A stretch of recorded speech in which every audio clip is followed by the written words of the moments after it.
बाबा साहेब अंबेडकर की जो किताब है, बुद्ध एवं उसका धम्म, एक हमारे चाहने वाले जिन्होंने फेसबुक पे कमेंट किया था कि आप पहले बुद्ध एवं उनका धम्म पढ़िए और फिर बुद्ध के बारे में बात कीजिए। तो मैं मानता हूँ कि मैंने जो इतिहास में पढ़ा, हो सकता है वो गलत हो, इतिहास गलत भी हो सकता है और सही भी हो सकता है, जब तक वो फिर से प्रूफ ना हो जाए। क्योंकि इतिहास में हमेशा संभावना बनी रहती है और अधिक खोज की और अधिक सही होने की।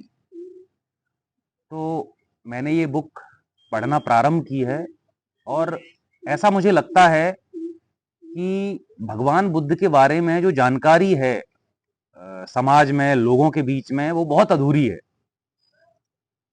तो काफ़ी विचार-विमर्श के बाद मैं यह निष्कर्ष मैंने ये निष्कर्ष निकाला, मैं इस निष्कर्ष पे पहुँचा कि मुझे एक सीरीज़ बुद्ध एवं उनके धम्म नामक किताब पे प्रारंभ करना चाहिए, जिसमें मैं कोशिश करूँगा कि लगभग-लगभग 10 से 20 मिनट का एक वीडियो मैं आपको पोस्ट करूँ। जब हम बुद्ध एवं धम्म नामक किताब पढ़ते हैं, बुद्ध और उनका धम्म नामक जब किताब पढ़ते हैं, तो हम वहाँ पाते हैं कि जो भीमराव अंबेडकर जी हैं, उन्होंने यह किताब क्यों लिखी? तो इस किताब में उन्होंने उस पे चिंतन किया है और जो रूपरेखा तैयार की है, उसमें साफ वर्णन है कि जो 4 समस्याएँ चली आ रही हैं बुद्ध को लेके, उन पे तार्किक रूप से, वैज्ञानिक रूप से विश्लेषण करना अति आवश्यक है। क्योंकि बाबा साहेब बड़े ही उच्च शिक्षा प्राप्त और मेरे हिसाब से तो अब तक के सबसे ज़्यादा शिक्षा प्राप्त अगर कोई व्यक्ति मेरी नज़रों में है, तो मैं निश्चित रूप से कहना चाहूँगा, भीमराव अंबेडकर जी थे। तो उन्होंने जब ये किताब लिखी, तो 4 समस्याएँ उनके मूल में थी। जो पहली समस्या थी, वो ये थी कि गौतम बुद्ध की जो सन्यास धारण करने की घटना थी, सन्यास मतलब प्रवज्ञा, तो वो प्रवज्ञा धारण करने की घटना जो हुई थी, क्या वो 4 घटनाओं से प्रभावित थी या कुछ और था? जैसा कि समाज में प्रचलित है कि भगवान बुद्ध ने, और मैं भी पहले यही जानता था, मेरा एक वीडियो भी पड़ा है फेसबुक पे, यूट्यूब पे रील, उसमें आप देख सकते हैं कि मैंने भी ये बोला था कि गौतम बुद्ध जब बाग में टहल रहे थे, तो उन्होंने वहाँ एक बूढ़े को देखा, एक मृत व्यक्ति को देखा, एक बीमार को देखा और उसके बाद एक सन्यासी को देखा, तो उनके मन में वैराग्य की धारणा आई।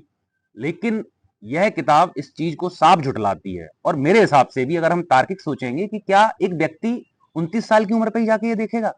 क्या उसने जीवन में कभी नहीं देखा होगा किसी बूढ़े को, किसी मृत्युशैया को यानी मरे हुए व्यक्ति को, या फिर किसी बीमार व्यक्ति को, या किसी सन्यासी को?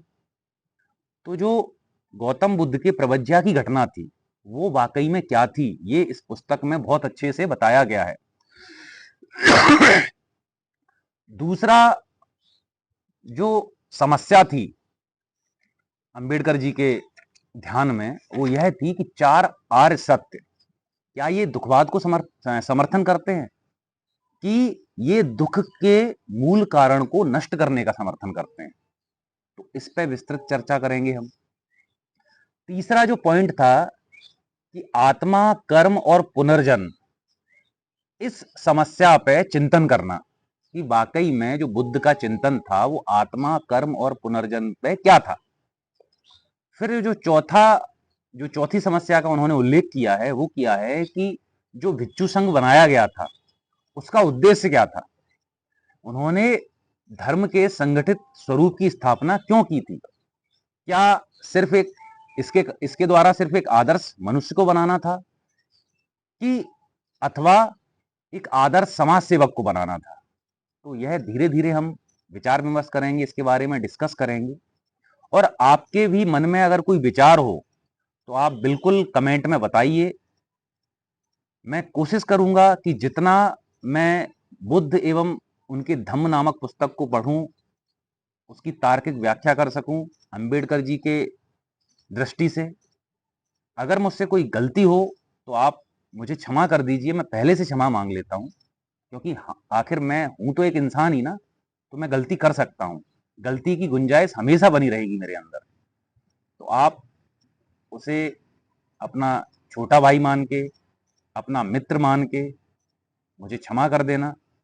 और जो मैं श्रृंखला तैयार करने वाला हूं इस किताब पे, बुद्ध एवं उसका धम्म, उसको मैं यूट्यूब पे डालूंगा। आप मेरे यूट्यूब चैनल डलमन द रिवॉल्यूशन पे जाके उसको सब्सक्राइब कीजिए, शेयर कीजिए, जिससे कि बुद्ध एवं उनके जीवन की घटनाएं और उनके दर्शन को हम प्रत्येक मनुष्य तक पहुंचा सकें। क्योंकि भगवान बुद्ध का जो दर्शन है ना, वाकई में वो बहुत अल्टीमेट दर्शन है।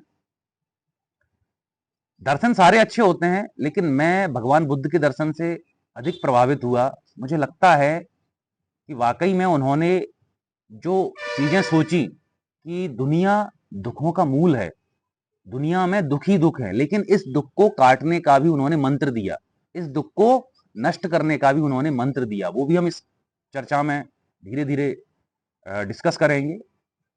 तब तक के लिए धन्यवाद। जय हिंद, जय भारत।